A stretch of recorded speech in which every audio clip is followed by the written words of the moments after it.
اور یہ جو کہا آپ کو کہ مدرس ہو جو اپنے شاگردوں کو مدرس بنا دے، اور شاگرد وہ جو اپنے استاد کی نیک نامی کے اوپر کیا کر دے، چمکا دے اور وہ آگے بڑھائے۔ اسی لیے میں نے کتاب منگوائی ہے، یہ ہمارے شاگرد کے لکھی ہوئی ہے۔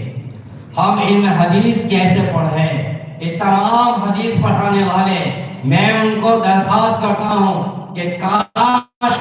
ایک مرتبہ اس کتاب کا مطالعہ کر لیں، اور آپ پڑھنے والوں کو بھی آپ میں تاکید کرتا ہوں کہ اللہ توفیق دے یہ کتاب کو حاصل کریں اور اس کو پڑھیں۔ یہ ہمارے شاگرد نے لکھی ہے۔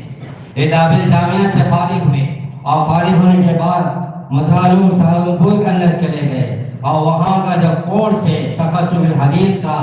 انہوں نے تقصص الحدیث کو حاصل کیا،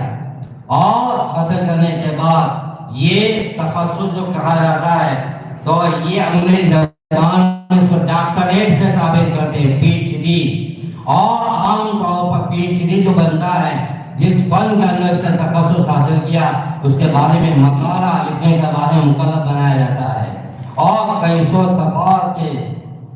اس مقالے کے اوپر ان کا امتحان ہوتا ہے،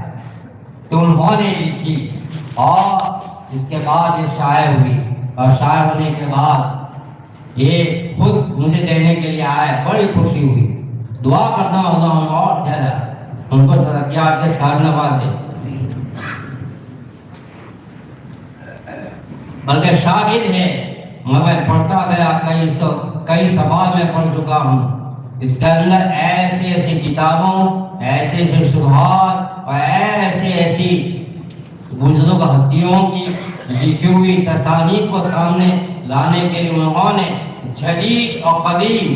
ایسی کتابوں کا مطالعہ کیا ہے کہ جس کے نتیجے کے اندر میں نے جو پڑھنا شروع کیا تو مجھے ایسا لگا کہ میری علم کے اندر اضافہ ہو رہا ہے۔ آپ تمام حدیث پڑھانے والوں کو درخواست کرتا ہوں اس کتاب کو ضرور پڑھیں، اور جو کتاب پڑھا رہے ہیں ان کے بارے میں ان کی شروحات کی نشاندہی جدید و قدیم اور ایسے ایسے مصنف کی اور حدیث کے باب کے بارے میں کیسے کیسے کام ہوا ہے یہ آپ کے سامنے آیا ہوں۔ اللہ تعالیٰ استقامت کے ساتھ اللہ تعالیٰ استقامت کے ساتھ ہمیں زندگی بھر دین کی باتیں کے اوپر عمل کرنے اور ان کی اشاعت کرنے لگائے رکھیں۔ وآخر دعوانا الحمدللہ رب العالمین۔